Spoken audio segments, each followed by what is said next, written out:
Hello and welcome to Creating Mental Wellbeing, a podcast series by Creative Synthesist. I am Jane Hurst, creator of the Creative Health Communication Framework, which is what this series is focused on. And I'm joined today by my co-host, Pruga P. Yeah, my name is Pruga. I am a filmmaker, a musician, and Jane's male. I am Jane Hurst and I am a creative health consultant working at Creative Synthesist. Today we're looking at frame 6, I want to say, and that is specific or holistic goals. So what we find is that in the arts, we often see that a lot of practitioners want to deliver services that have holistic outcomes for the people that participate. And so we're going to look into that a little bit, think about why it is that the arts function that way, why it is that health systems tend to prefer specific outcomes, and what does that actually look like when we apply it to the general public. Yep. And also welcome back to the abode. It's a lot cooler today, so I should not be wildly perspirating profusely. Yeah, there you go. Alliteration or onomatopoeia. Before we get into things today, we're going to show you a little animation that Pruga P created about the book. If you'd like any kind of animations like this, check out the film services that we offer.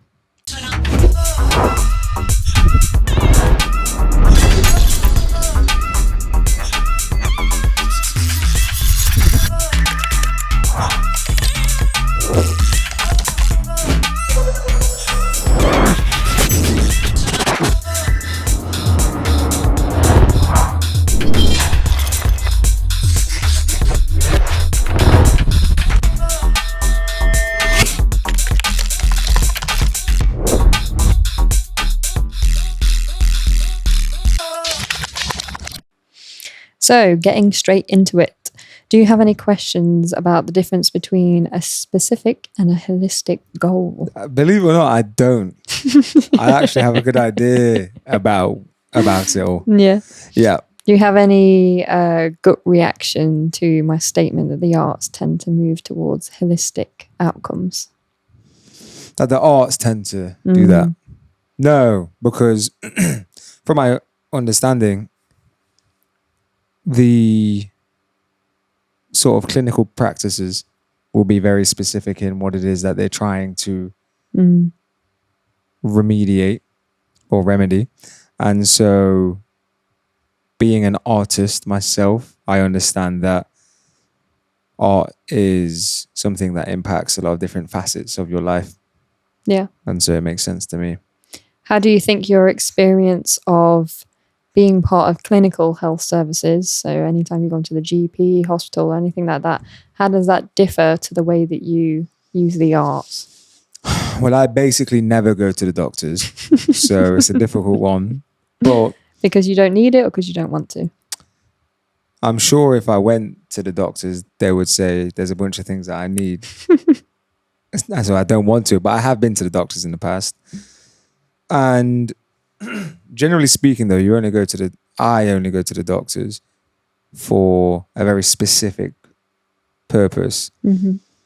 Let's say, for example, you're potentially feeling sort of consistent fatigue and low energy. There are a bunch of different reasons why that could be the case. Mm-hmm. And so they may very well look at multiple different things.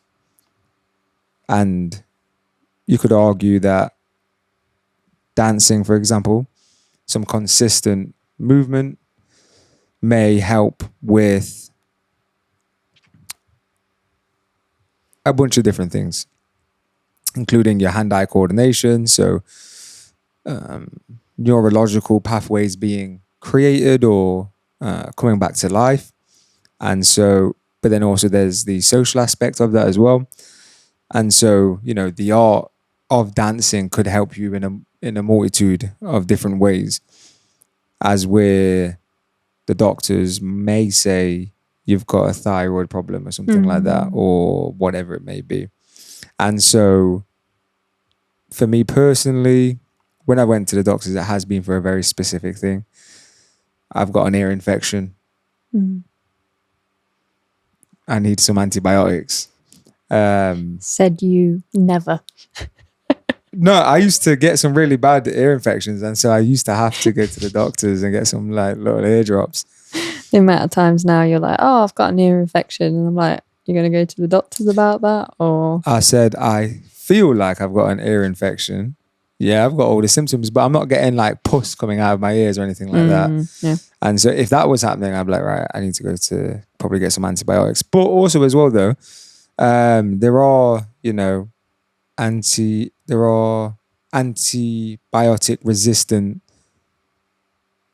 bacteria now. And it's because of our overuse of antibiotics for things that don't necessarily need to be used. You could go on a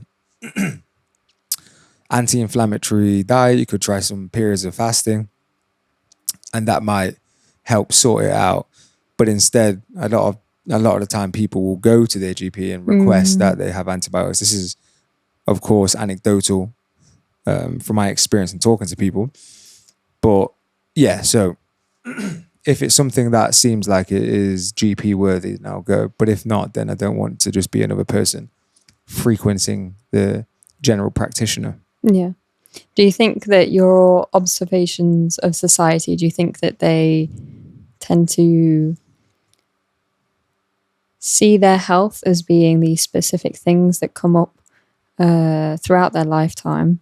Do you think like the medical model has taken over our understanding of health, or do you think that holistic approach to there being your day-to-day well-being, your day-to-day health is still a feature in our lives? I think it's a good question because there's two sides to it, I believe, which is the one side will be people will share with you what it is that what medical issue they actually have going on because they're comfortable to do so. And then there's some medical issues that people have that they won't feel comfortable communicating to you or whatever. And so you don't necessarily get an honest portrayal of somebody's actual sort of medical record or predisposition or ailments. And so it is difficult to say, but I do think we have a free health service, the NHS in the UK, and I have noticed that people used to frequent the GP when it was easily accessible and there weren't crazy waiting queues and things like that. People would frequent the GP for all sorts of stuff that, could probably be fixed with just a healthy diet, regular movement and things like that. But it does feel now that it's I think people are maybe taking a little bit more control over their frequenting the GP or how often they would frequent the GP. But I think in the past, with it being so readily available, people have gone, asked for this, asked for that, complained about this, complained about that. I feel people may be less likely to do that nowadays. Oh, interesting. Do you think it's the other way? Well, I think the reason why there are waiting lists is because there's a lot of people trying to access that care. And one of the things that I've heard is that people are increasingly going to the GP for things that are predominantly a social cause. So things like loneliness, things like... People go to the GP for loneliness? That's interesting. Yeah. Well, the kind of resulting mental health things that come from that. Yeah, like I've heard of situations where people are stressed about debt and they're going to a GP because they're saying my mental health's not well, which is part of the reason why social prescribing came into the system. It was so that a GP could be connected to all the services that can help with things that affect our mental health but don't require medication, because a lot of people who were coming for things that it was stress for real life problems that needed addressing. Prescribing them to a debt advisor was more appropriate than giving them medication. Yeah.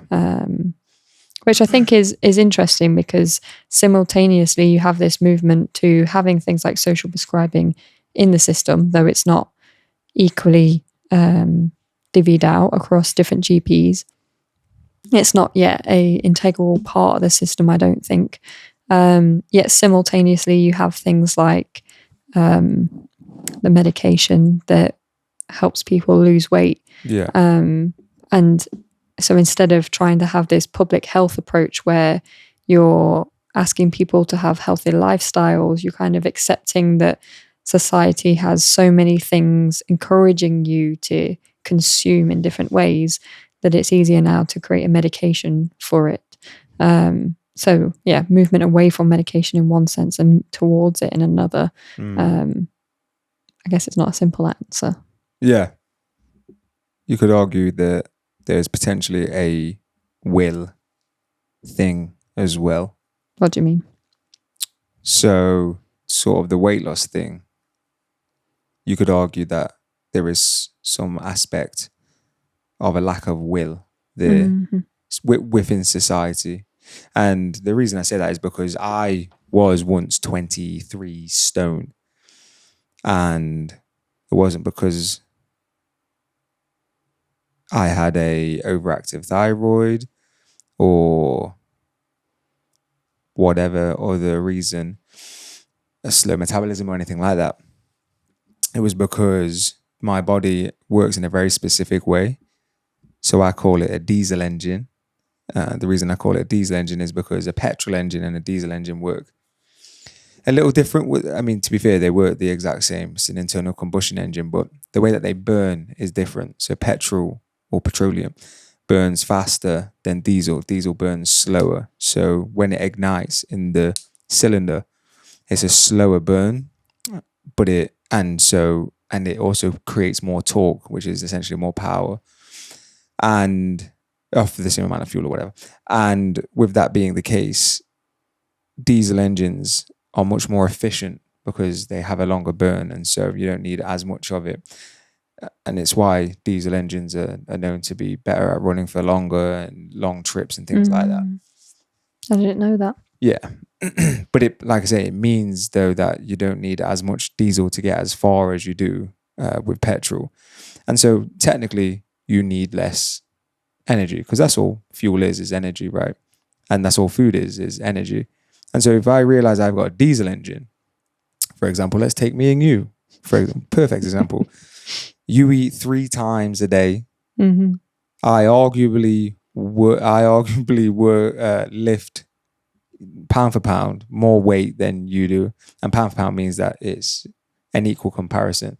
For each of our pound of weight, there's magnitudes more weight that I do. My workouts are more intense than yours, but I will eat one meal and we'll eat that same meal. And then you two more meals throughout the day. And you look the way you do and I look the way I do. And I'm constantly hungry. And you're constantly hungry. I could eat more and still not be any bigger. Yeah. And you're technically kind of losing weight whilst putting on muscle mass, which is awesome. And so knowing the way in which my body works and operates, it means that I have to have the will to be disciplined and strict for the majority of the time. I have to have the will to go to the gym and have really intense workouts. If society doesn't want to have strong willpower, then there has to be an alternative, right? And that alternative is probably going to be something, and a pharmaceutical company is probably going to capitalize on that, which they have. But yeah, so I think it's a bit of a will problem in my personal opinion. But there's going to be lots of people who have literally overactive thyroid and whatever the other thing may be that is for them. I just don't know if personally I could say that's the majority of people, seeing as it's increasing. And also as well, I will mention that we generally, 9 times out of 10 will cook home cooked food, fresh home cooked food, soaked in fat, no carbohydrates. You have a little bit, you might have a bit of sweet potato or something like that. So a slow burning, nice carb, not a complex carbohydrate. And yeah, So I think if you've got the will to live that kind of lifestyle because you're genetically predisposed to that, I believe that my ancestors were probably farmers or hunters, which means that you would work long hours, very laborious hand, what would it be? Like Manual. manual labor, laborious manual labor. And you probably wouldn't be particularly wealthy, and so you wouldn't have a lot of food available. And if you're a hunter, you spend your day hunting, and you hunt fasted as well because it's better for the mind and better for the body if it's in a hunting mode. And so if my dad is from Nigeria, first generation here, he comes from a poor tribe, it wouldn't have been that long that his people would have lived that kind of lifestyle. So genetically, I'm predisposed to being closer to living a primitive lifestyle. And as such, it means that today I have to live as close to that as possible. I believe things like diabetes are more prolific in the Black community or among the Black race, the African race of people. And it might be because genetically they aren't that far away from living a hunter-gatherer lifestyle. There'll only be a few generations away from that. As we're like the Western diet with refined carbohydrates and things like that. I mean, obesity and things are still prolific within the Caucasian or European community. I don't think Italy though, necessarily, because the way that the grains and whatever is a bit different. Anyway, that's neither here nor there. And so, yeah, I think if you have the will to live how your body wants to live, then I don't think you need social prescribing, and I don't think that you need pharmaceutical prescribing either. You just need to you need to prescribe yourself the willpower to live how nature intended you to live. I apologize, that was a bit of a ramble there, weren't it? I liked it a lot. Yeah, thank you. It makes me think, obviously we have quite disciplined lives. Yeah. The act of cutting carbs out of a diet is very difficult in the early stages. Yeah. I'm not surprised that a lot of people don't intend to have that standard. Tell me about it. I had two packs of biscuits on the weekend. Yeah. Yeah. Congratulations. It was awesome. I loved it. And I didn't touch or see a single carb. Even though I was around them, I didn't eat a single carb. Yeah. Monday to Saturday. Was it Sunday that we had the lunches? Yeah. Yeah. Well, so one of the things that it makes me think of is, say this weight loss medication that's come into our healthcare system quite recently. It's a response to people, you were saying, without a will, potentially, or lower will, maybe. Yeah. Or just a kind of a idea of the kind of comfort they want in their life, the kind of comforts they want to maintain, the kind of luxuries they want to have access to. And so if this medication achieves weight loss, and weight loss is a cause of a lot of the most expensive and impactful health conditions in the UK, then there's a logic there as to why it's been brought in as something that's been offered to the community. But with these weight loss medications, they also affect the density of your bones, the density of your muscles, which in the long run affect things like frailty. So in the long run, you're going to have a healthcare issue that comes as a consequence of taking them. So everything's got its pros and cons to it. It's a trade-off. And so if willpower is a core component of that, it makes me wonder then, when these medications are being prescribed, are they being prescribed alongside some kind of long-term support, or like support for the long term is what I mean, in terms of, okay, you can be on this medication whilst also doing the appropriate things to build up the muscle density that you're at risk of losing, build up the bone density? How can you build up bone density? Absolutely you can. Yeah, How lifting weights builds up bone density. does it actually? Yeah, and also running builds up your bone density. Also potentially wrecks your joints a little bit, but it just depends really. And martial arts will build up your bone density as well, because you get micro fractures in your bones, and those micro fractures over a long, like, so you see it a lot in fires. Those micro fractures ossify, the little gaps ossify and get filled in by more bone and create denser bones. If you look at the bones of weightlifters and manual laborers like farmers and things like that, once they've passed, then you see they're extremely dense. Yeah. That's fascinating. Yeah. So we've got explored a little bit about that kind of specific or holistic. Can I just say one last thing? Because I think you said something interesting about the willpower and potentially not having that. I think one thing to also bear in mind as well, right, is if you know somebody that got what's the highest level you can get in a degree? Is it like a 1? Is that what it's called? A first. There you go. If you knew somebody that got a first, but they told you that they cheated, I mean, I'm going to go ahead and assume this. The average person probably isn't going to look too favorably on that person. If once they say that, they're probably going to say something like, "Oh, it's all well and good you've got that, but you didn't necessarily earn it."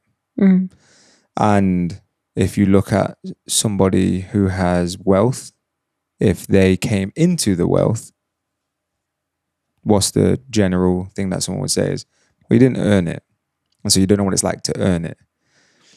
And I think that's kind of what it's like for everything in life, is we as humans respect people's accomplishments when they've earned them. And I believe there is look what using smartphones has done to humans. It's hijacked our reward system and it's hijacked our attention. And I know that having access to my phone hijacks my capacity to focus and my need for instant gratification. There's no doubt about it. What was seeing somebody go on a weight loss journey and become healthy, not necessarily skinny, just healthy, was one of those sort of, wow, well done, you did it. The psychological battle and the physical battle that you must have gone through must have been tremendous. And now you've got to where you are on that journey. You've got so much inside of you now that nobody can ever take away. You know how to have these psychological battles with yourself whereby you would normally, it becomes a stressful time. You would comfort eat. It becomes stressful at work. You would comfort eat. You may even have been bulimic or something like that, and that was a way to deal with another thing. Things like that. We're going to have all of the, let's just say 8% of people who are obese are there because they're not making the correct choices. You're going to have 8% of these people who now have this psychological framework whereby there's got to be a way to take something to make this problem go away. That's going to create a society of individuals. It's going to get passed on to their children and their children. It's going to create a society of individuals who no longer value or can potentially see the value in working hard for something. Because there's got to be a way to get around this. And it just means that the next time, and pharmaceutical companies are known. If you look at the lawsuits that pharmaceuticals and the payouts that they've made for the damages that they've caused and the corners that they've cut, they aren't people doing things for the greater good. They're profit-based companies. I'm not saying that they're bad. Paracetamol, penicillin, all of these things, whatever you can think of, insulin injections, all of these things, fantastic things and things that we absolutely need. Thank God for, the miracle of modern medicine. There's no doubt about it. But they don't operate out of goodwill. They operate out of making a profit like any other company. And what that means is that profit comes first, not people. And so whatever the next thing is, if there's a way to cut a corner, then they absolutely will do. And people will be there to lap it up because what they've trained themselves is in the, mind state or the pathology of attaining something without having to put the work in. I think that's a dangerous road to go down. Mm. And something else that people aren't considering is that these are medications that haven't been studied over the course of a human's lifetime. And if there's repeat users, how does that impact the body over a long period of time? I wouldn't take it personally. And if I were going to take it, I'm going to be waiting for at least 10 years to see exactly how it manifests in individuals on a long-term basis. But I just wanted to add that there because I think that is, I really respect people that work hard at things and the things that we do, right? We make film. I make music.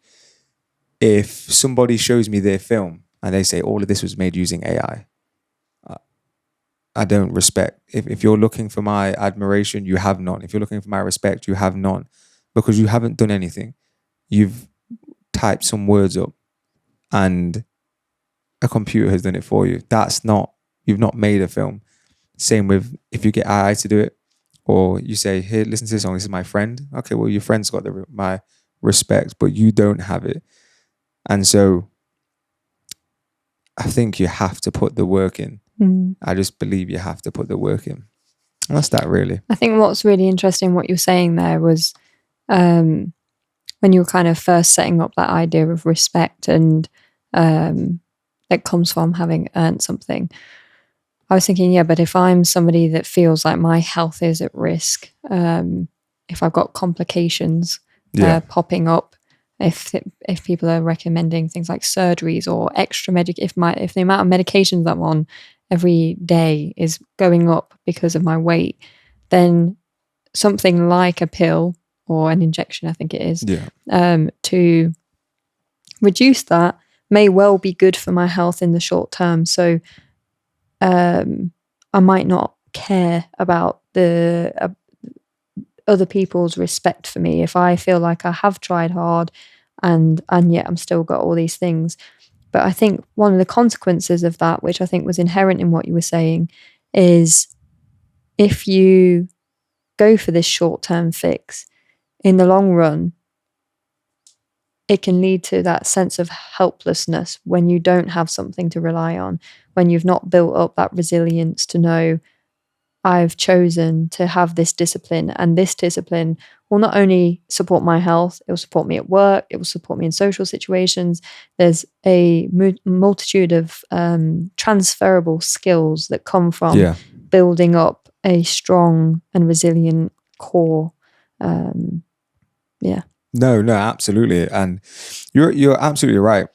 We don't know the ins and outs of people's personal lives and their current, biological makeup. Weight could be certainly resulting in a bunch of different health complications. And as such, they need to remedy that with whatever else. They probably don't care about people's respect. But here's what will happen. They will lose weight. They will post pictures. They will celebrate. Mm-hmm. The moment in which an individual creates a public post, whether it's on a private account with just a few friends, you've put that into a space and you're inviting eyes.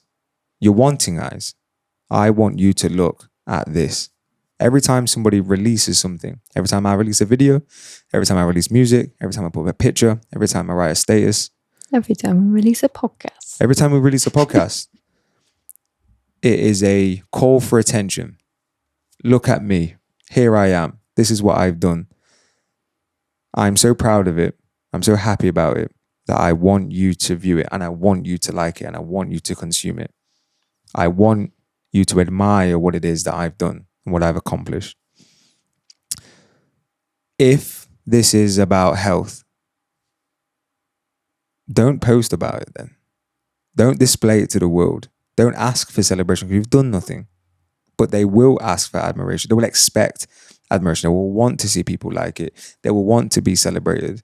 If someone says, well done, good job, I'm really proud of you. You look healthy now, whatever. If someone comments that, thank you so much, really appreciate it. That's probably what's going to be said. Not TBH, took the weight loss medication. I want to remain humble here. Didn't really do the hard work, but I do feel much happier and healthier. Thank you.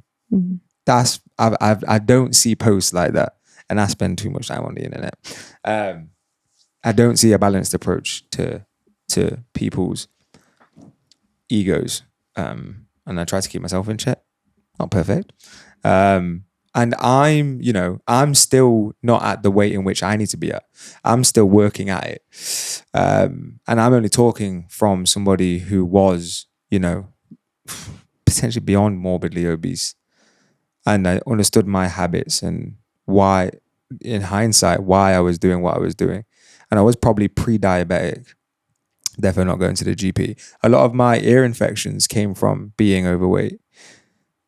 What I find fascinating about when we have cheat days is my eyes swell up, my face swells up, I'll get all like phlegmy in the back of my throat. The inflammatory responses. Crazy. I sit there being like, did I always have these things? And I just normalized them. You would be you would have more of a reaction now because of having long periods of time of no pro-inflammatories to then all of your body's like, what the heck is going on? But I can remember always thinking that my stomach, while small, looked bloated, like it was a very rounded feel. You did have a little round belly, bless you, yeah. We were looking at a picture of when we first met the other day, weren't we? Yeah. Yeah. Yeah. It's interesting. But look, ultimately, more power to you. It's a difficult journey. It's a difficult journey if, physically you aren't where you want to be. It's difficult to make that first step. Trust me, I know. Mm-hmm. The amount of psychological gymnastics or mental gymnastics I did to make myself feel like I was okay. Like, actually, I know I need to lose weight, but I don't need to lose weight. The amount of mental gymnastics I did around that, rather than just accept the hard truth. And I'm hard on myself. And you hear how hard I am on myself. I don't even like people giving me compliments. I don't even accept compliments or anything. I hate it.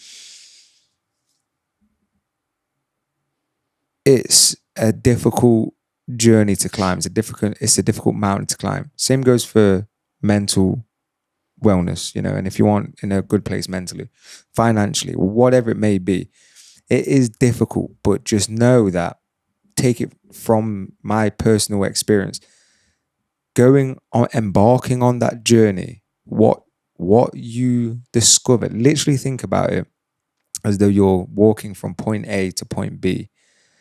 I mean, point B, you may never really even get to point B, but it's about as you're going there. If you've ever been to on holiday or you visited somewhere for the first time, you walk around like a tourist, right? And you're exploring this place, and you come across things, and you're like, "Whoa, that's very cool. I didn't know that existed here. I want to come back and see this again." You only know that by going on that journey. You can't get it from not going on that journey. It is impossible. And so if you want to be in a better place with any of those, things that you're potentially deficient in, then going on that journey is always going to be so much more rewarding. And no one can take those things away from you that you'd pick up from that journey. So I know it's difficult for sure. If there's a way you can do it in which you earn that, then you will be happier with you. Forget anyone else's respect, that you will be happier. And even if you don't make it to the end or whatever, and you fall back into where you are, the steps you've got to take to try to get there in the future. And I think that's priceless. Yeah. And that's it really. It's all love, baby. I'm not trying to be Well, I guess there's a nice little midway point as well, that for people that go, but this feels like it's going to be impossible, without taking this as a kind of a jump start, you can still then commit to going. And as soon as I've lost a little enough that I then feel like I'm more capable to do exercise, I'm more capable, because one of the things with these weight loss medications is reducing the urge to eat certain things, right? Once you get into a good routine and you're used to cooking certain things at a certain time in a certain way, and all that feels familiar, when you come off the medication, you've got the routine now. So it might feel might have the cravings again, but at least now you've got a routine. You've got half of the battle is done. So now you get to build that resilience of the other half as well. Continuing to build up the muscle, not just seeing that, oh, I've lost the weight, the job is done. Being able to go, this is an opportunity. This is like a cash injection into your film business. And so I've learned all these things quickly by cheating, and now I'm going to do it properly because now I'm making an income from it, having had that little boost at the beginning. Absolutely. And I think one thing that you just said there reminds me of one of the best and most impactful books I've ever come across, which you can actually listen to on YouTube for free, which is how I came about it.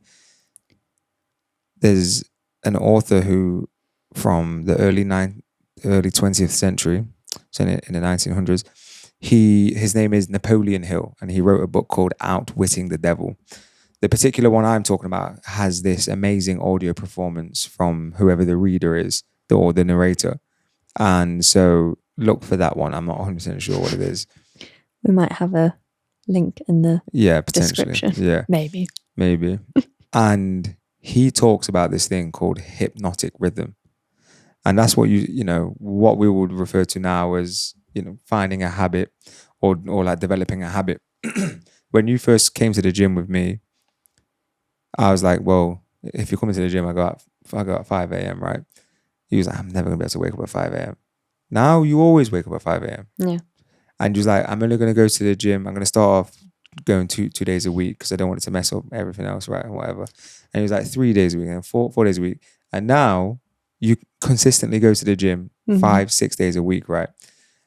5, 6 days? It was 5 or 6. It's dropped a little bit, hasn't it? Yeah, but that's thingamajig though. So I'm not even. But like, if you look back on the year, it's 5, 6. Yeah. Things come up. You know what I'm saying? You can't help that. But 5-6 days a week, you attend the gymnasium, right? And now that feels so natural. That feels like the way it is. And so, there's even days where when I don't go, I'm like, I feel like I've not done that. Exactly. Yeah. And so, after a long enough period of time, you will fall into this hypnotic rhythm. You will fall into the way of doing things. The beautiful thing about humans that no other animal really has on this planet is our ability to adapt, And so if you put yourself in look at me talking like I'm an expert, like I know stuff. Read the book once. I didn't even read it. I listened to it.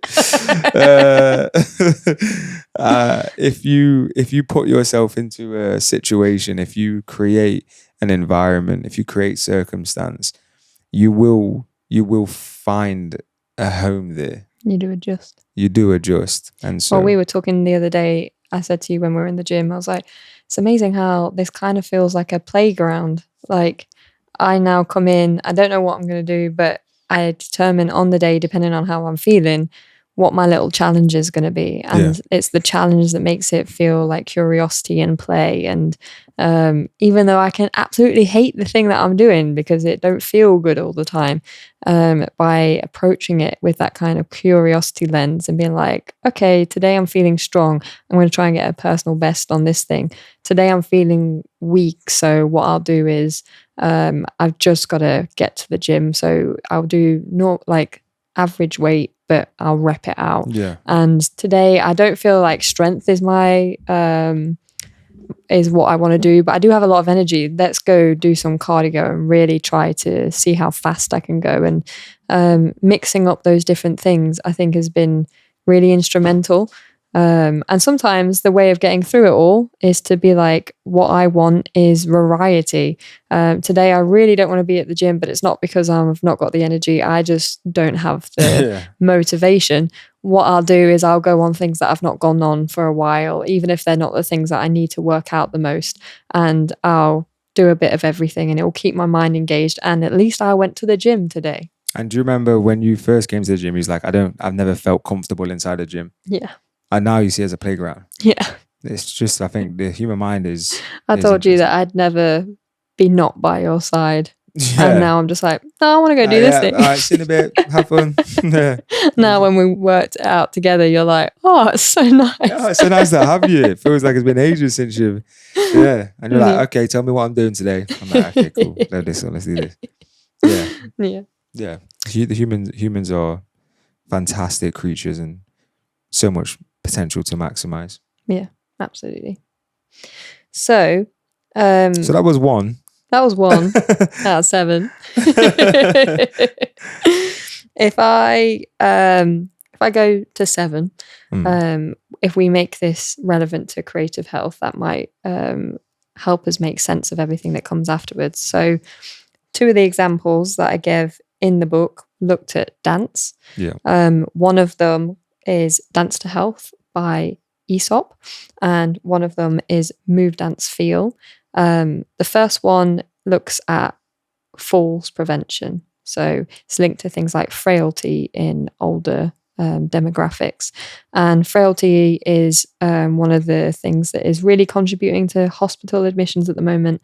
And whilst there is kind of restorative, rehabilitative services such as physiotherapy, the uptake of those services tends to drop off quite quickly. The amount of people that are taking part and doing it to its full potential for it to have those preventative impacts is lower than it would ideally be.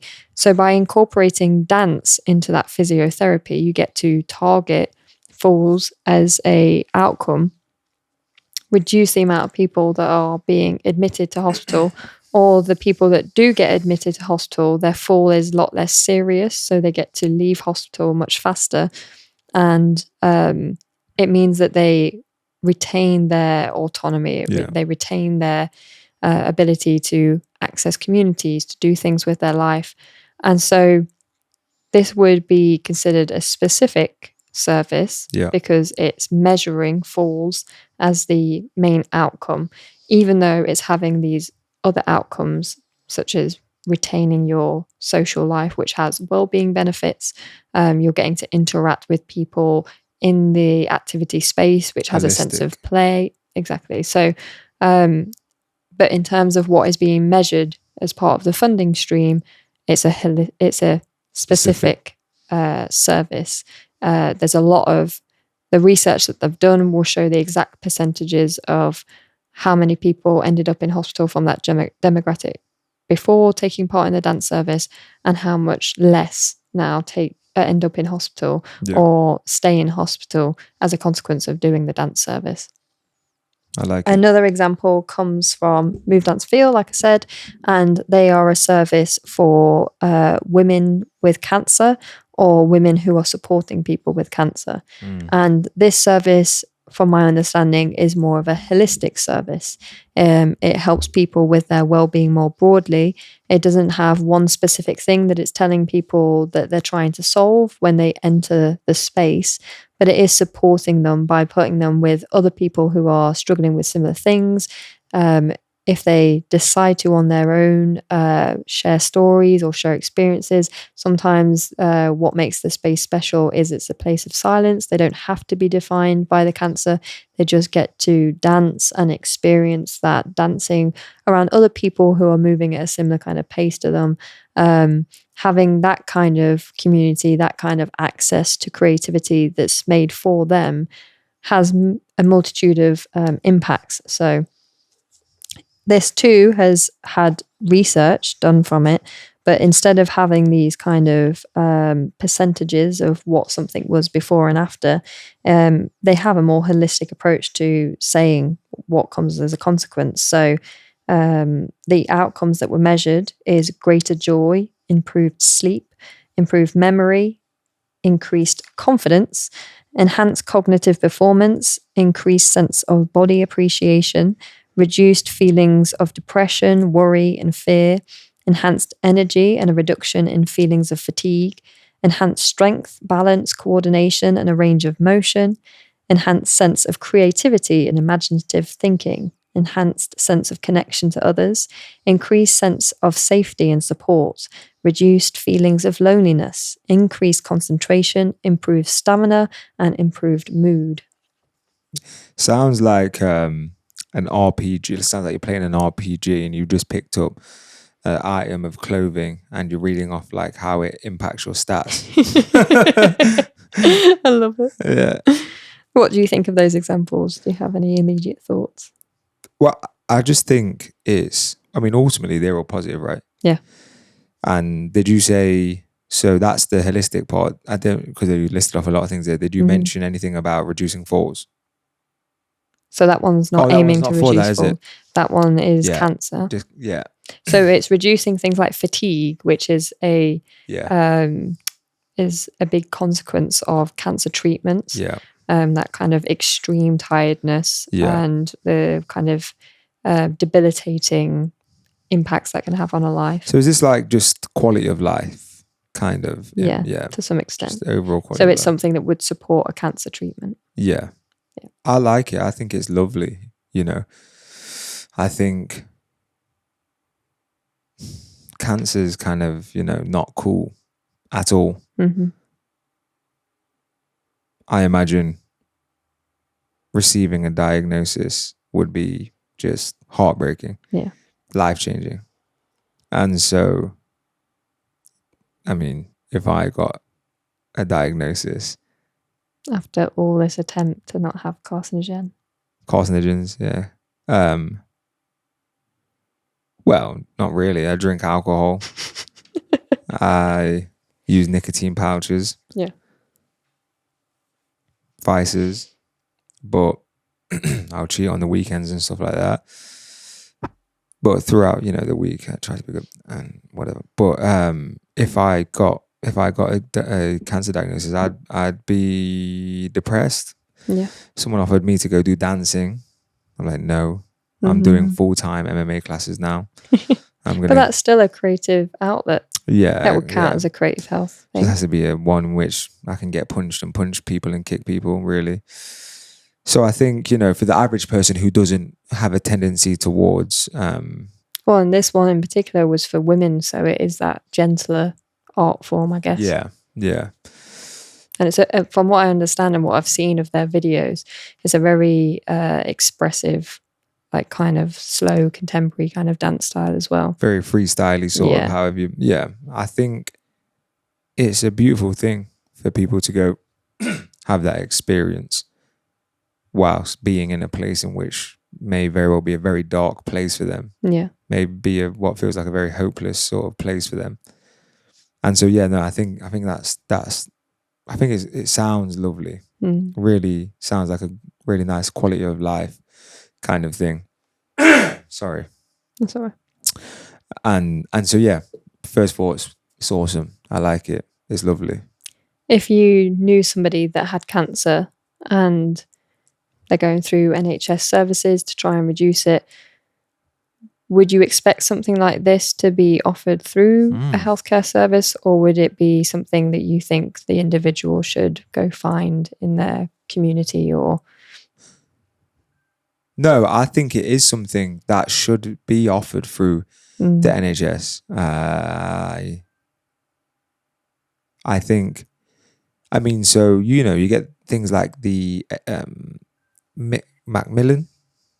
I do think things like that should be offered on the NHS. I think it's very cool that it could be offered as part of a person's overall healthcare, because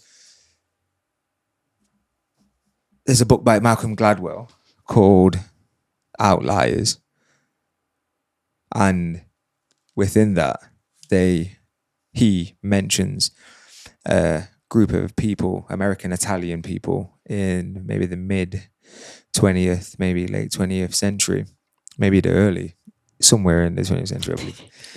And the community of people, these Italian Americans, they lived really, really long lives. And so they did a systematic review, potentially, to look at the kind of foods that they were eating. They looked at the kind of foods, very starchy stuff, very fatty stuff, very carb heavy stuff. So it can't be that. They looked at where they lived in particular.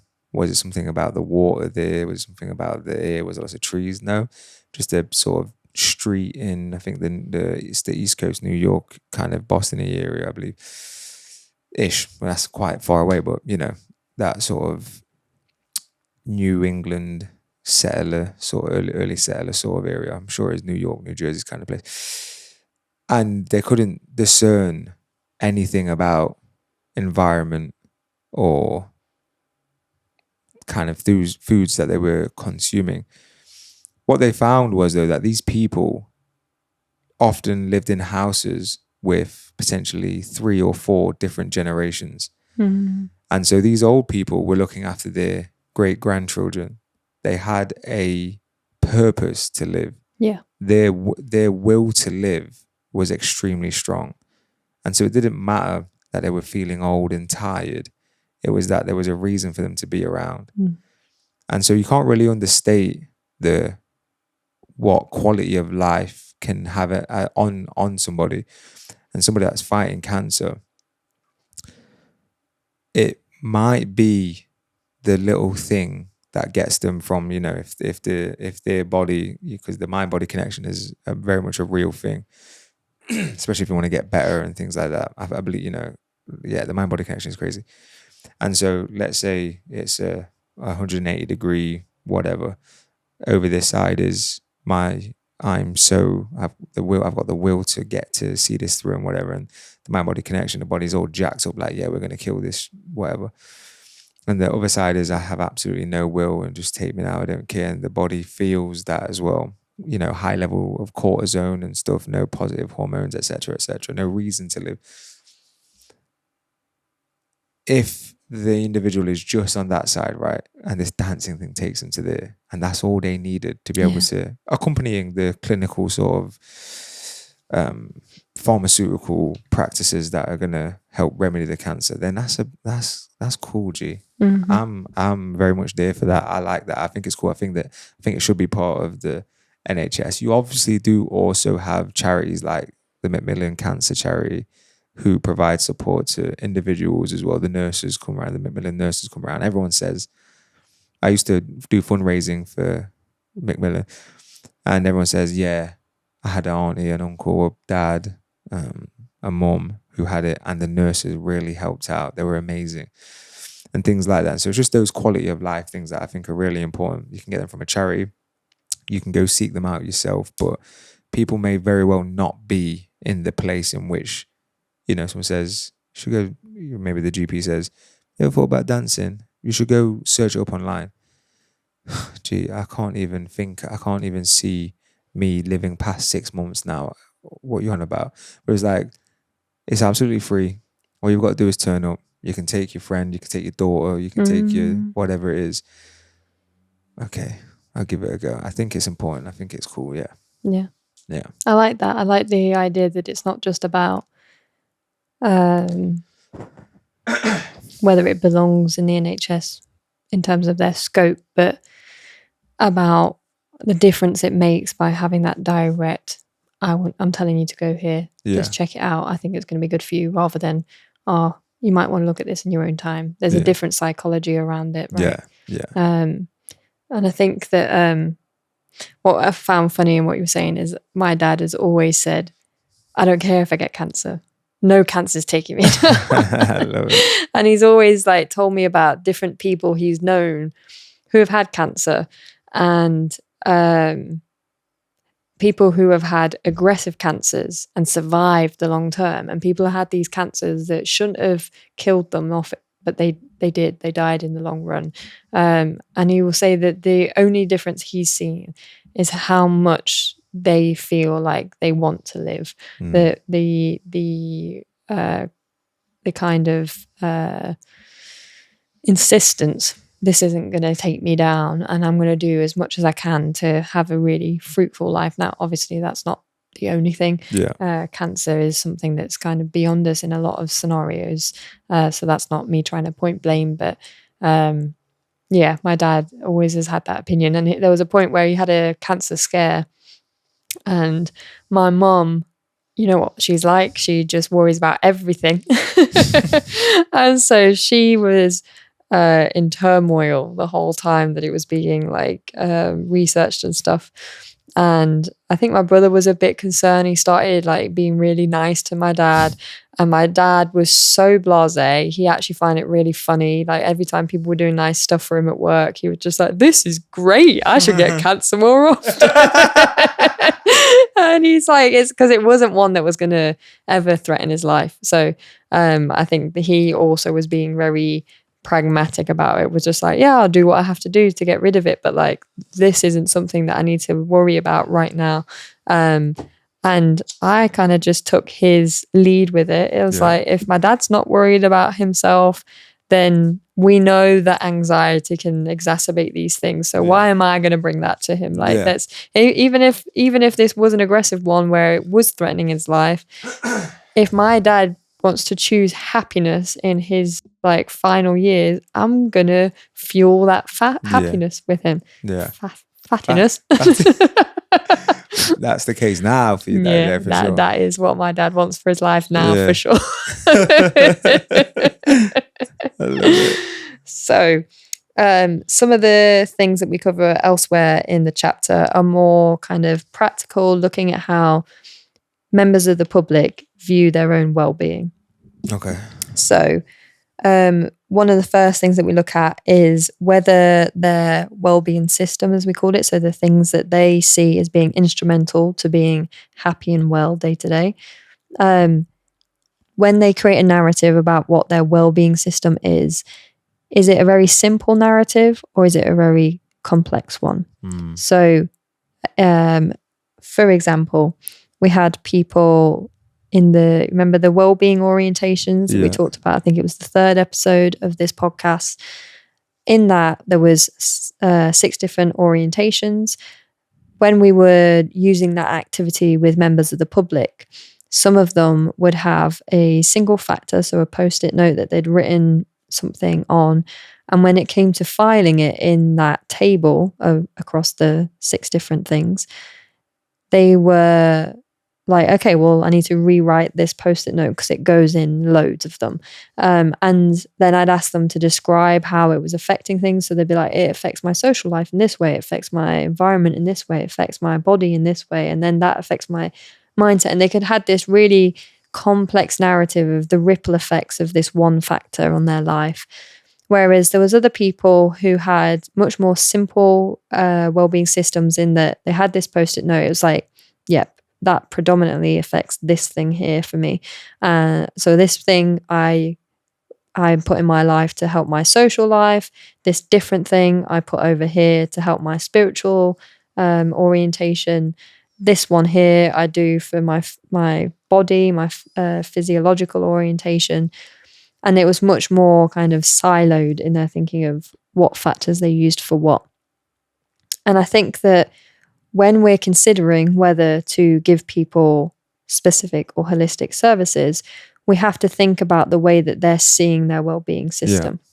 So the next part that I was going to go on to is dominating well-being factors. All the participants in this study, their names have been anonymized, their genders have been anonymized, but we have given them pseudonyms. The pseudonym for this participant is Jiva.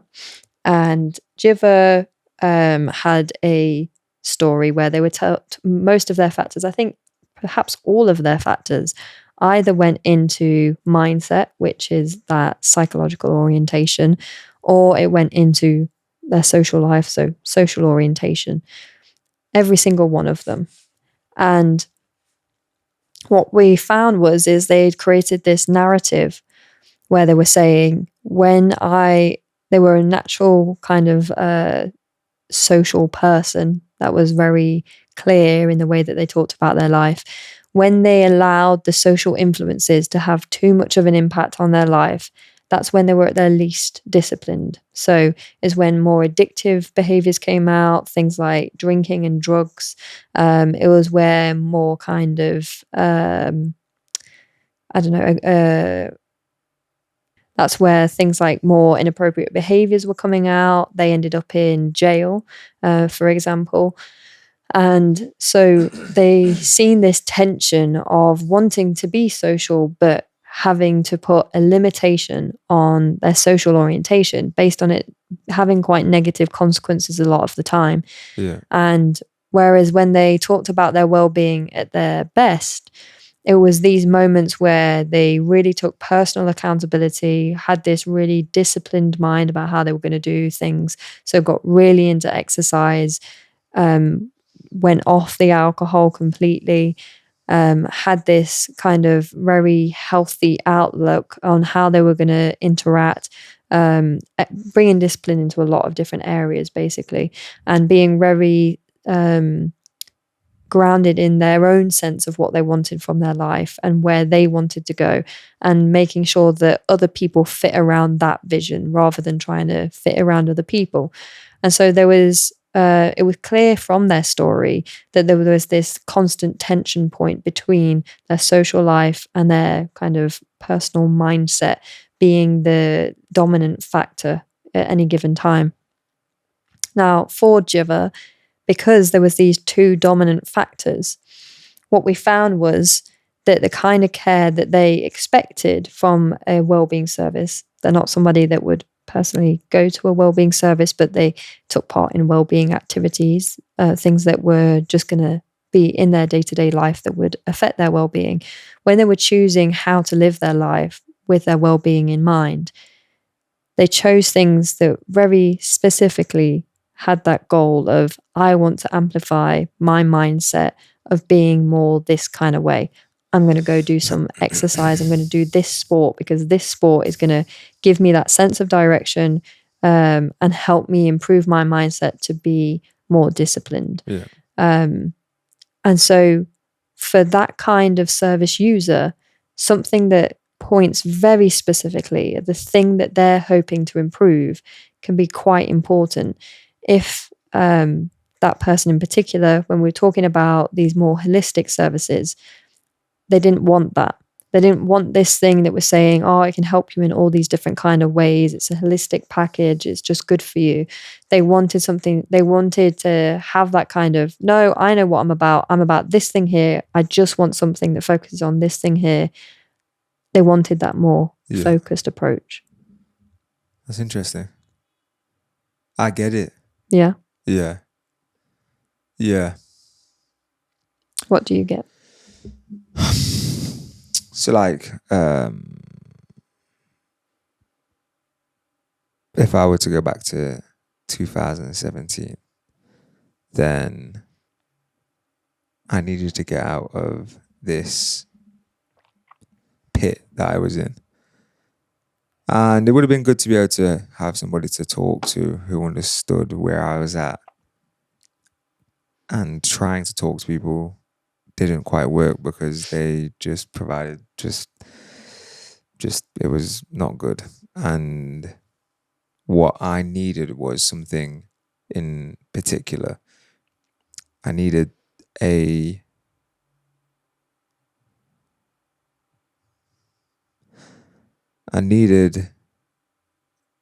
philosophy of life.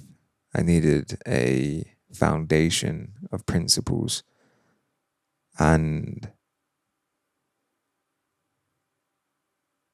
you could argue there wasn't, and I didn't have any of those things.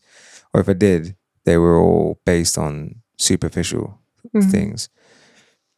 And so I needed that specifically. I didn't need to go on more walks. I didn't need to do any dancing. I didn't need to do any things that made me feel good. I needed to do things that continued the sense of existential dread so I could look into the void and be comfortable with it. And so, yeah, it was what I needed was specific. And so, I get that. Interesting. Yeah. So the other thing that we found was something that I call rippling disorientation. How would you interpret that phrase? This guy, rippling disorientation. Disorientation. Mm-hmm. Is that disassociation? Mm-mm. Rippling disorientation. Mm-hmm. I'm disorientated. I wake up one day, I'm like, I'm disorientated. How does that ripple onwards?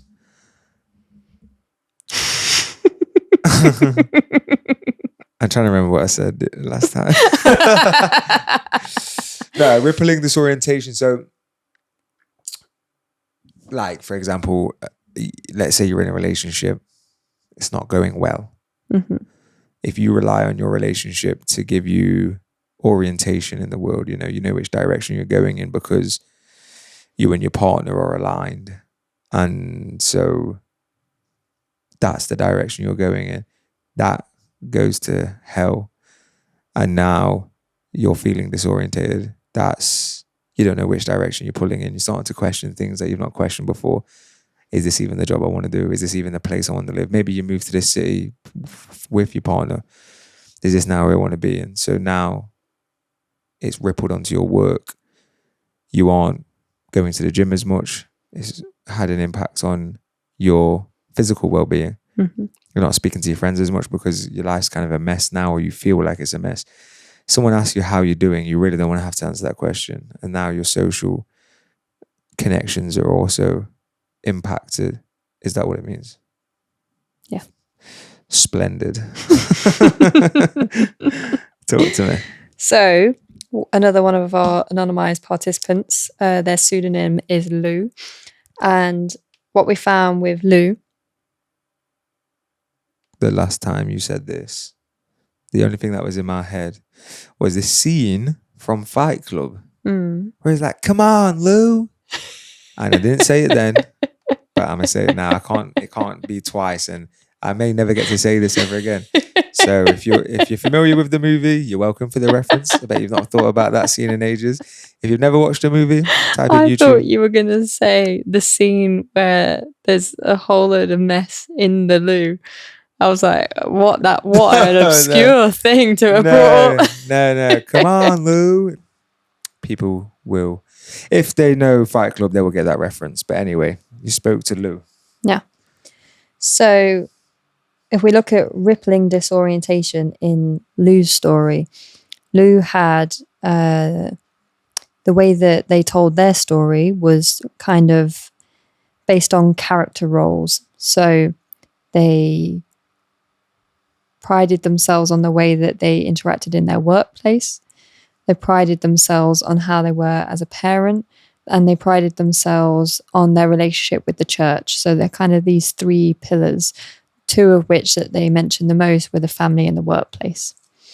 They had factors in all of the orientations, but these were the ones that had multiple factors in, and they were the ones where their family, for example, I think appeared in 3 different orientations, affecting different things depending on the context. So, for example, when they first had their children, the demand of having young children around and looking after them had a physical effect on their body. The impact of having grandchildren now and the places that they take their grandchildren, that has impacted their social life based on the people that they meet there, the kind of stories they get to share about grandchildren. And then there was a bunch of other ones that I can't remember. Okay. But they're 2 of the ones that kind of stand out in my memory of that story. Yeah. And so, and similar with the workplace, one of the things that kind of I can remember really standing out was the camaraderie that was from the workplace that was really important to them. So we have this quite simple well-being system in that whilst family is appearing in different segments, it's different aspects of family is appearing in those segments.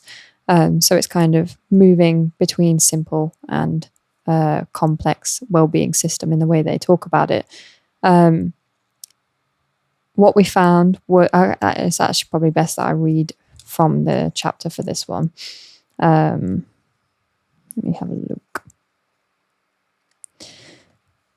So, within Lou's stories, they identified well-being factors that had both positive and negative impacts based on their context. Namely, when Lou's workplace was heavily influenced by the camaraderie they shared with their workmates, it was a joyful aspect of their identity.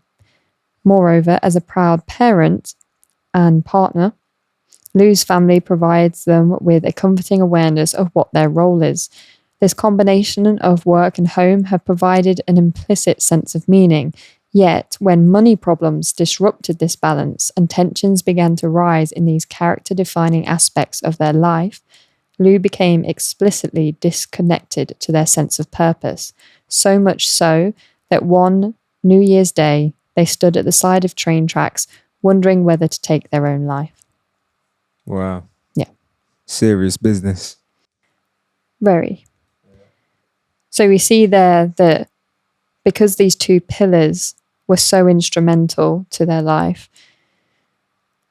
all it took was a tension between them for the negative impacts to have a rippling effect in all different parts of their orientation. So across all of those 6 orientations, we've seen negative impacts starting to come through as a consequence of the money getting in the way of things. So specifically, they were having to spend more time at work, less time with family. That was causing disruptions to the strength of their relationship, its kind of stability. Some of the money troubles were coming from having financial commitments to external family members, having that kind of allegiance to family whilst also struggling from it is putting pressure on that pillar as well. Yeah. So having to then go to work more often, this kind of circular relationship between the two. So because there was a rippling disorientation, if we can fix one factor in that story, we then have holistic outcomes, because you get those pillars back feeling strong and all these other orientations start to be better aligned as well. They're back in their optimum environment where they can flourish again. Yeah. So what I think is really interesting about this story is it makes us think about artistic services that are going in with a holistic approach and asking, is that the best way to get the holistic outcomes that you're aiming for? In this story, we have a very specific thing that needs support, yet the outcomes are very holistic. So just a food for thought, I thought. Yeah, I like it. Yeah. That's interesting. It's an interesting way to think about it. Mm-hmm. Yeah. Do you have any thoughts or comments? No, I hope Lou is doing okay now. Mm-hmm. You know, it's difficult. From my understanding of the interview, they were back to thriving, flourishing in their life. So praise God, baby. Let's go. So next up, what we looked at was kind of following on from that story, this idea of character models being part of more simple well-being systems, and then guiding principles being more often seen in these complex well-being systems. You said guiding principles? Yes. Guiding principles. Let's go. That's what I'm talking about. So a character role, how we've defined that, is things like, I'm a family person. I have this role in the family. In my social circle, I have this role. In my workplace, I have this role. Yeah. And there's this kind of predefined idea of what success looks like in those functions. It's kind of using more traditional values. This is what I'm aiming to be. There is a right and wrong way that's predefined, and I either am achieving that or I'm not. And if I'm not achieving it, I'm feeling bad. If I am achieving it, I'm feeling good. Yeah. This kind of more black and white view of how those characters function. With the guiding principles, what we found was, instead of people going, this is the set goal that I have to have, and if I don't achieve that, there's a negative view of my story. Instead, they went, I've got a guiding principle that in the long run is going to guide me to the right place. There is still going to be trouble along the way. There's going to be deviations off the path that I have to deal with. But if I stick to my guiding principle, in the long term, I get to where I want to be. I have the more happy life. I get to experience eudaimonia. Praise God, baby. Now, I know you love guiding principles. Yes, I do, yeah. So tell me a bit about a guiding principle. Well, here's the thing, right? I mean, you know, people could have some really bad guiding principles, Mm. and that could lead them to do a bunch of bad things or whatever. One of my guiding principles is intentionally do no harm. Mm. You can't, sometimes like there's potentially some stuff that I've said on this podcast that's going to do some people harm. But in order to think, you must be willing to offend. And the same goes for me, right? Someone may share an opinion, and it may upset me. Technically, it's harmed me. But I hope they didn't mean to. If they did intend to, then that's not very cool, And I'm not intending to harm anybody. But if I'm just trying to find the truth, I'm trying to speak the truth, my intention isn't to hurt anybody, but it may very well be the case. So that's one of my guiding principles. Another one of my guiding principles is, attempt to be in service of others where possible. Because what I found is the more you can offer the world. So there's this video that I found ages ago, back in 2017, called The Law of Compensation. And the guy described it in such a way as that the more difficult it is to replace you, essentially is what I'm saying, is the more difficult it is to replace you, the more valuable you are. And then adjacent to that is that the more valuable the thing is that you offer, the more you will be rewarded for it. And generally it's going to be the more scarce and valuable the thing is that you offer. And so I found that I haven't always been a filmmaker, but I became a filmmaker, and you need people to trust you and trust your creative process and your creative vision and your skills. You can't ask people for money to do those things when you're starting out. And so you've got to do a lot of free work. And so this idea of doing something for free, even if somebody says they're interested in a thing, okay, let me try, see if I can help you. Let me see if I can connect you with somebody around that. I know somebody who says something similar, etc., etc. Just small things like that. I was in service of that person. I'm not expecting anything back, but I'm providing, I'm attempting to be a positive force in this universe and to give without the intention of receiving. Now, by default, I will be receiving something. I'll be receiving the skill and psychological framework that allows me to give selfishly. So I'm gonna start to develop that as a way of thinking and going about things. I'm going to develop this idea of delayed gratification. Because I'm going to be putting in work. I'm not necessarily going to feel the reward of it right now, but there may be a point in time in which, and this does happen and has happened, where I've worked on things with not getting anything in the immediate or within present, but along the line something's come up, and if I didn't continue knocking on that door, looking in that direction, then it would have never came to me. So it did require some unknown sort of hopeful outcome. And these things are, to me at least, very simple, but they're guiding principles. Is to, and also, try to, so be extremely disciplined in your day-to-day, and be selective in your vices, but enjoy them intensely. And so I like my coffee, I like my nicotine, I like my alcohol, right? Not that many vices. I don't really have that many vices, and maybe I play games as well, right? But that also stresses me out, so I try not to play them too often. And so I feel like they're not that many vices, but I try to enjoy them intensely when I do enjoy them. I try not to feel any guilt surrounding them, because I know that I wake up at 4:30 every day. I go bust my ass at the gym. I work really hard. I try to achieve what I can where I can. My boss says jump, I say how high. I try to think critically about everything. I try to be a good partner to you. I try to be a good friend to my friends. I try to be a good son to my mother. And just doing these simple things, trying to be a good person has completely changed my life. And it means that I'm on a journey without a particular goal in mind. I'm not going to the gym for a particular reason other than I need to live a disciplined lifestyle, and that's going to be part of it.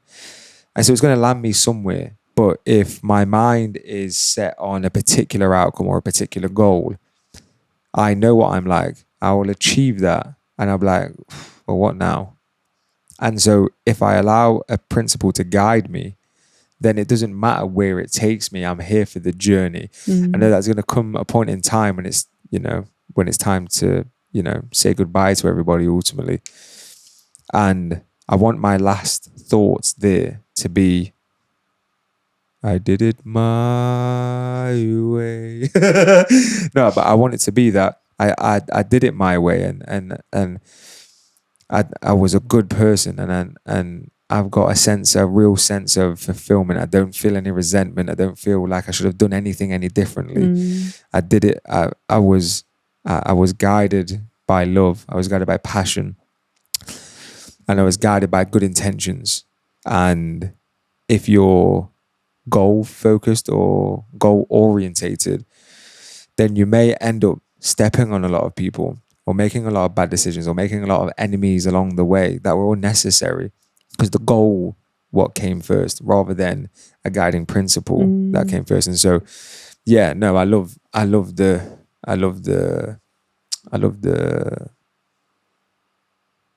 guiding principles. Yeah. So one of the participants that really featured in this idea of guiding principles is somebody whose pseudonym is Chris. They told us about their story of aligning to different character roles that were expected of them. So some of them were cultural, some of them were the kind of profession they were expected to be in, the kind of house they were expected to have, the kind of relationship, the kind of lifestyle. And what I found really interesting about their story was they told us that they moved away from having a really secure job, a really big house, and they chose instead to focus on self-love as their guiding principle.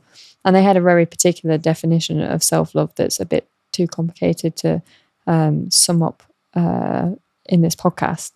But it was very much about being authentic to what it was that was made for them, having the bravery to go down uncharted territory and to really believe in what they thought was good for them, and being able to explain to people that they loved, this is coming from a place of self-love. This thing is going to align to me well. Here's all the reasons why it's going to align to me. I'm going to follow my guiding principle of centering that sense of purpose. And you'll see eventually it's not going to come straight away. In the short term, they ended up back at, I think, either their parents or their grandparents, in this small kind of single bed room, in the middle of their kind of life, being like, I'm starting from scratch again. Yeah. But it meant that they ended up in a career that they loved. They ended up owning their own business. They ended up having a partner that really well aligned to what they were looking for from their life. And it also impacted the way that they treated others. So other people who had gone through difficulty, they started to see Chris as somebody that offered a really unique view of looking for the best in your life, having that sense of being respected for going down your own path. And so they also said, in terms of this definition of self-love that they had, was that when you love yourself that much, you can't help but show that love to other people as well, because you start to show them the love and respect of them following their own journeys, even when it doesn't align to you. So it changes your mindset of how you interact with a whole multitude of people, both by being more stern of what you stand for, but also being more accepting and loving of other people going down their own journeys. Yeah. So it really shifted their entire life of how they interacted at any given moment. And there were some really lovely nuances that, again, I probably won't be able to capture in this podcast, of lovely ways that materialized in their life. I like it. Yeah. That's nice. Yeah. Shout out Chris. Yeah. Obviously, that's not their name, but shout out anyway. So the last thing that we're looking at today is complex well-being systems. So we've kind of looked at those more simple, those kind of self-narratives of what well-being means to somebody. So for those people that had factors that went across multiple different kind of orientations in their way of understanding how things affected their life, this, I think, is the type of audience that the arts in their current form really do align well to, because those people want these different factors to impact multiple areas of their life. Therefore, an art service that is going to try to meet multiple areas of their life is really well aligned to the sense of what well-being means to that person. Yeah. That's kind of all I had to say on that, I think. Okay. I feel like I had more to say on that. Do you have any complex whatevers? Complex well-being system? Yeah. I would say that my well-being system is more complex, the way that I see things. I would actually say that when I went into this study, I presumed everyone was going to have a complex well-being system. That's just how I think. I didn't realize that people had these more siloed views of how things help them. Like when we go to the gym, I think most people, like most of our friends that we're talking about, if I've talked to my family, and maybe because of the way we talk about it, expect that what I'm going there for is physical impact on my body. And a lot of people being like, but you don't need to lose weight. Why are you going to the gym? And it's like, it's wild that you think that losing weight is the only reason to build strength, build health, build all these things. Yeah. And just to come full circle to the beginning of our podcast. But also, I think... full circle to the beginning of every one of our podcasts.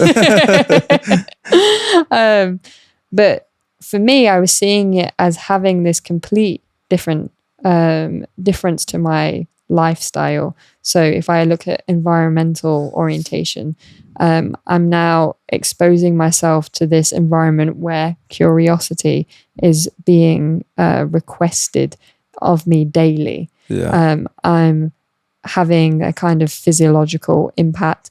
I'm having a psychological impact in that I'm trying to be more disciplined. It's affecting my sense of what I can achieve, what I can overcome. The amount of times that I'm sitting there with tears in my eyes and you're like, but you've still got this. And I still try, even though it feels impossible. And that crying is that sense of this feels impossible, or like I feel like weak and scared, and feeling that fear and doing stuff anyway. Tremendous for your mindset everywhere else. Yeah. Things like my temporal orientation, waking up at 5 every day. Before I met you, I woke up at 9:30 at the earliest. Like crazy. Having this sense that I can be a morning person, mind blowing. Yeah, and you go to the gym and don't even have any coffee or anything. I know. You go to the gym fully fasted. I'm just stronger than you. You're better. Well, my you're mindset. Not stronger. No, you're just better than me. You're not stronger than me. I'm not better than you. You are better than me. Absolutely smash it in the gym. Yeah, but that's because I'm jacked up off of a lot of coffee. I've had 3 large shots of espresso coffee. Yeah. So I'm just like, I'm getting anxious. We need to go to the gym now. So yeah, and then things like spirituality. And when I say spirituality, I more mean like making meaning of life. Sitting there telling myself, the more you put in, the more eventually you'll get out. And it won't be always direct. Seeing things in the gym, like my hip is hurting. I'm doing the thing that's meant to be hurting my hip. It's making my hip worse initially, the pain in terms of my inability to walk in those early days because I'm now exercising my poorly hip every day. Trusting that one day those acts are going to pay off was very difficult. Yeah. But having that mindset of, but I'm going to do this for 6 months. If by 6 months nothing's changing, then I can make a change to this routine. But right now, I've allowed parts of my hip to get so weak that they're going to feel fatigued every time I exercise them. You couldn't even walk properly. I couldn't. I was like, whoa, you are walking. But yeah, I was like, I remember how I was with my shoulder, and now it feels great. Yeah. Well, you know, I mean. Well, and still, like, basically, at least once a week, sometimes every day, I'll sit there being like, yeah, I fixed that thing. Here's the new thing that hurts or is broken in some way. And we address each one of those in different ways. And I find it absolutely fascinating watching you come up with a solution out of nowhere. Like, you'll just design it. I don't know if maybe you're actually just remembering things at times, but sometimes it feels like you're going, well, this part, this muscle here should be working like this. So I think this movement would help that. And because the pain is so specific and easily identifiable at times, when I try that thing, I can very quickly tell you if it's working the right muscle or not, the one that's fatiguing, because it feels like there's a lot of lactic acid in it. And, for that engagement. But yeah, so I think that, and things like the keto diet, again, people assume that it's about losing weight. Whereas for me, it was so that I could focus more, so that I could sleep less, so that I could have more energy throughout the day, and so that I could try to feel like I was less at risk of things like cancer, and that I'd done as much as I could. So if ever one day I do get cancer, I can be like, but I did everything I could. Yeah. Now I get to accept this. Now I just accept that this is part of my future. You could also stop using non-stick pans. You could also stop with the nicotine, alcohol, and what was the other thing? Coffee. Well, but, sometimes we have our vices. My vice is a non-stick pan. Do I drink alcohol? No. No, you don't. Do I drink coffee? No. No, you don't. Do I drink? You've been sipping I'll a bit. have 2 sips of your coffee. You've been sipping a bit of my coffee. And I'll tell you as well, I'm like, don't start on this dangerous path. It's not worth it. I wish I didn't need coffee, but I need coffee. Yeah, but I mean, on those days that I have 2 sips, I also get jacked up. For about 20 minutes and then crash for the day. It's a problem, yeah. I don't think I'm going to get addicted to that thing you were about. You start bullying me as well. I'm like, I told you shouldn't have had any coffee. I've got to deal with the consequences. You being too hyperactive. All that happens on the coffee days is my sense of humor turns to your sense of humor. Yeah, fair enough. Yeah. Which is let me mess around with you. Yeah. This is true. Well, that's cool. I'm happy to hear your complex systems for well-being. Do you think that you have a simple or complex well-being system? It's complex. But it's complex because I know that whatever it is I do meets multiple different needs or well-being needs or well-being metrics. And so it's certainly complex for sure. I know that, yeah. Mm-hmm. But I think we are similar in the way we think about things and go about things as well. Can't help but think in detail. Yeah. Too much detail. Psychoanalyze every single moment of every day. Replay conversations that I had years ago. Create conversations that haven't even happened yet. Yeah.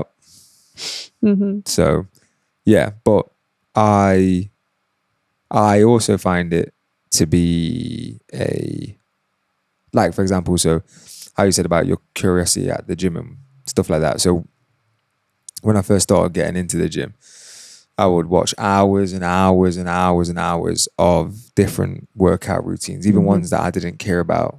I just wanted to know if I wanted to develop something, what would I need to do to do it? And then also, you go to the gym for years, you get bored one day, like, let me do this weird little thing and whatever. What does that activate? What happens if I do this like this? And so you do all that playing around. So you haven't seen me be curious. You've just seen me know exactly. I see you be curious. Every now and again, yeah. But for the most part, it'll be like, I know what I'm doing. Yeah. I know what I want. and I know what I want, so that's what I'm gonna do. And I think it's funny every time you're like, oh, I got this thing, and I'm like, this should do that. From what I recall, this should do that. And you're like, wow, it works. And I'm like, you gotta trust your boy. I know what I'm talking about. I might not do those things, but I know You're really into fitness. I'm not into fitness. You can tell by looking at me, I'm not into fitness. Complex for sure. But also, I feel like the better that you understand yourself, so you mentioned spirituality, the better you understand yourself and the sort of happy on finding your oneness, you know, your place in this universe and your impact on this universe and how this universe impacts you. I feel like the less, in a funny way, I guess, via your definitions, the less complex things get. It's like, I know that going to the gym does this, and this for me. I know that creating art does this for me.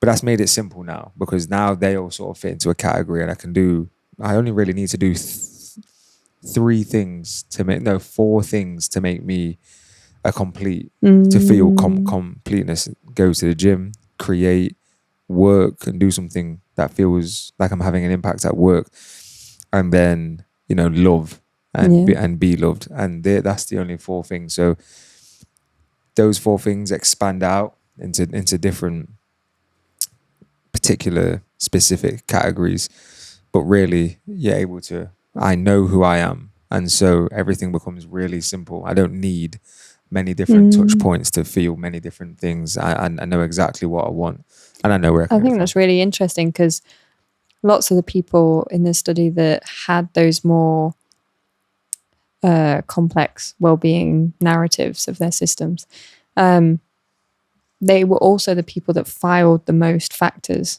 So I kind of assumed there was a link between having the most things and having them impact the most things. It's nice to hear a version of that where everything you do impacts a lot of things, but you keep it really simple, precise. Yeah, absolutely.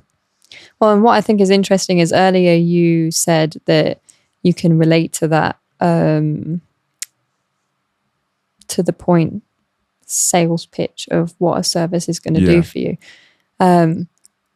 which would go against what I've described here in terms of a more holistic approach being good for you.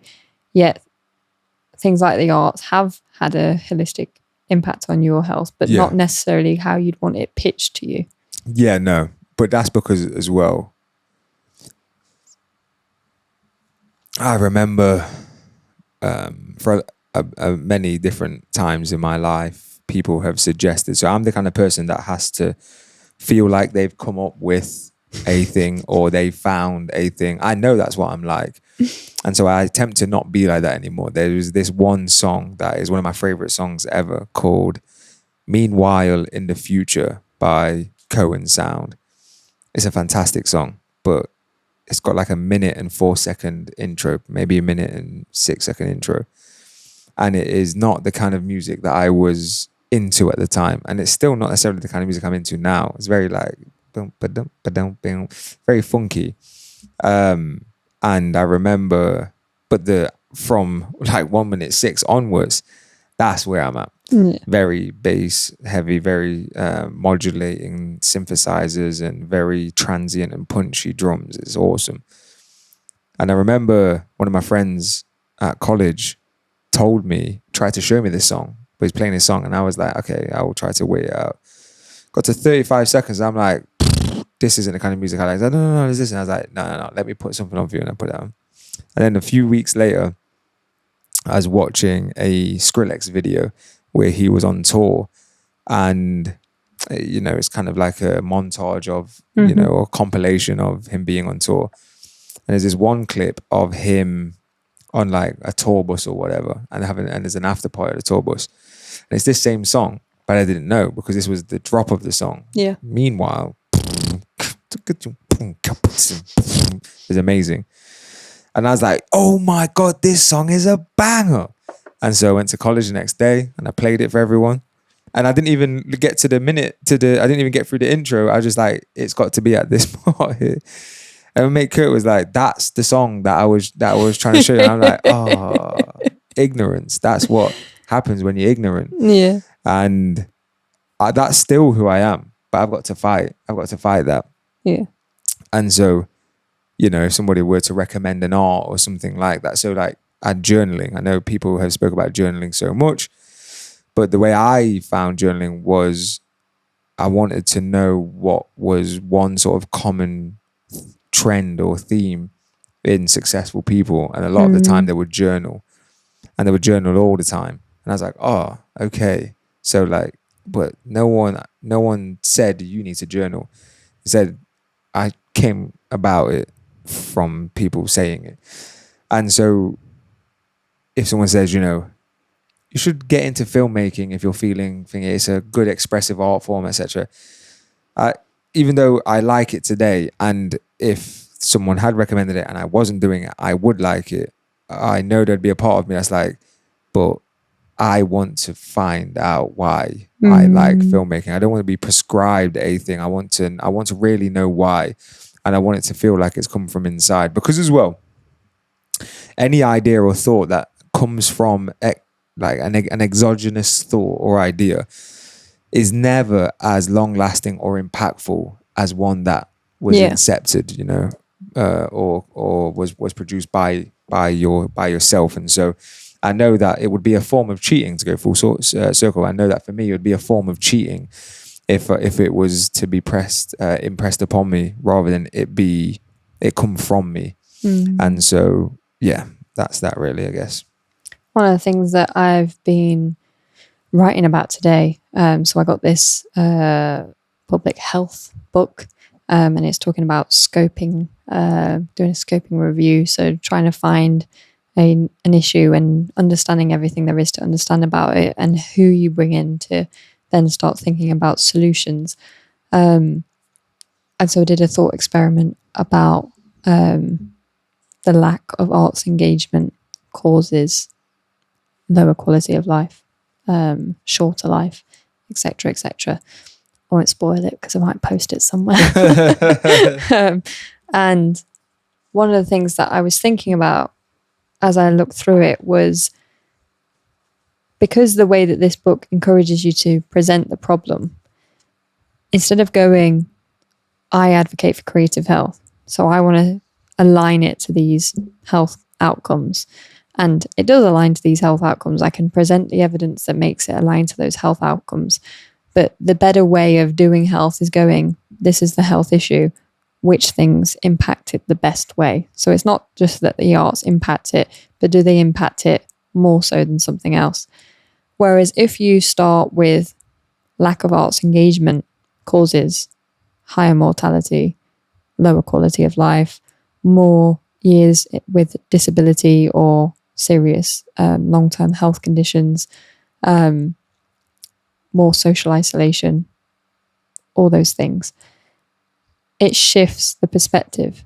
Instead of saying that the answer is to integrate the arts into healthcare, which might be one of the answers, but in this particular thought experiment, it wasn't one of the answers that I fell on.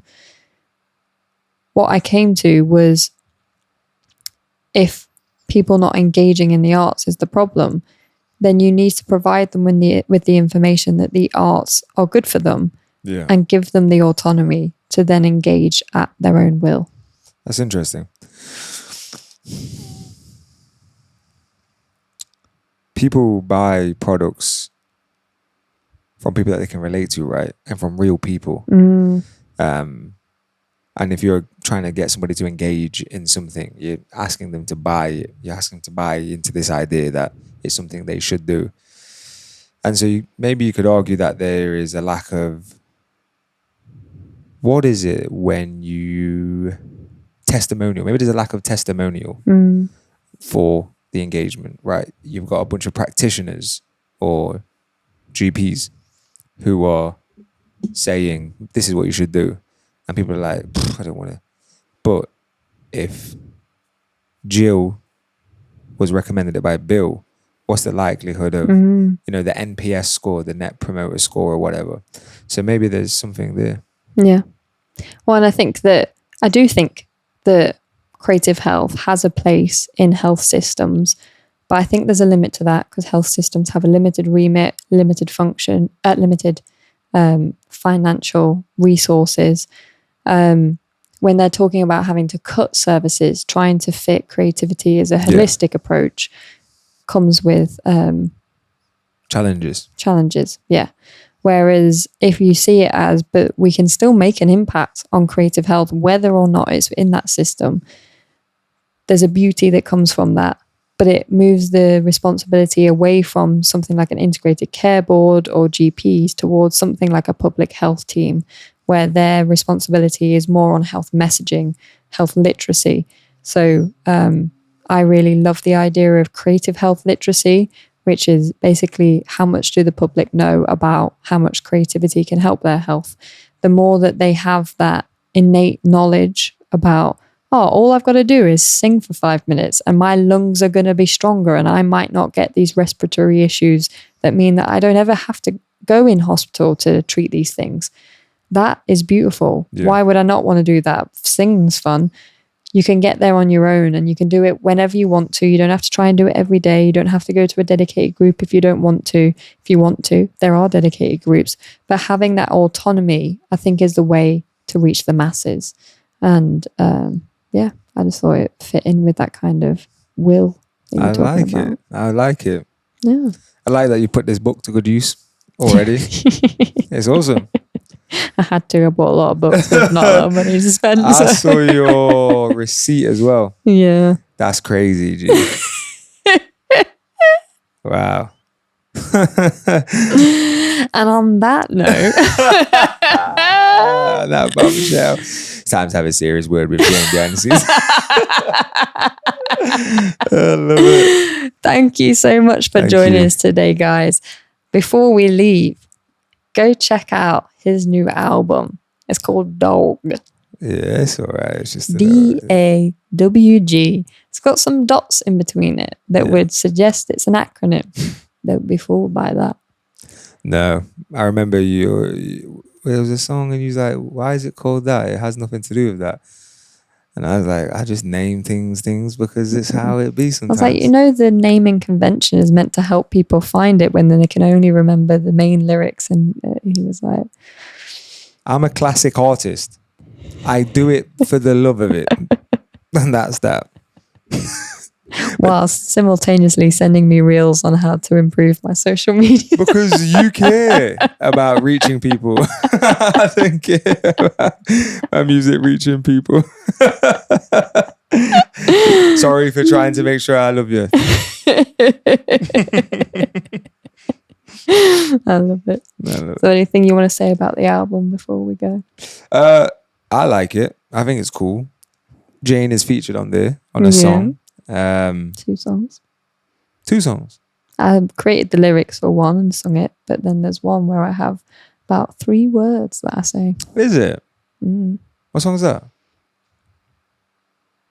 Tell me something. Yeah, you don't already but then know. what's the other song? Frozen. Frozen's not on there. Is it not? No. Well, I'll also put a link to Frozen. Tell me something that I didn't already know. That's 10 words. That's a lot. That's all of the words on the song. But yeah, no, check it out if you want to check it out. It's available on all streaming platforms. It's cool. Appreciate you. And thank you for watching. Thank you for watching. Subscribe, like, comment. You know how it's done. See you next week. Bye-bye.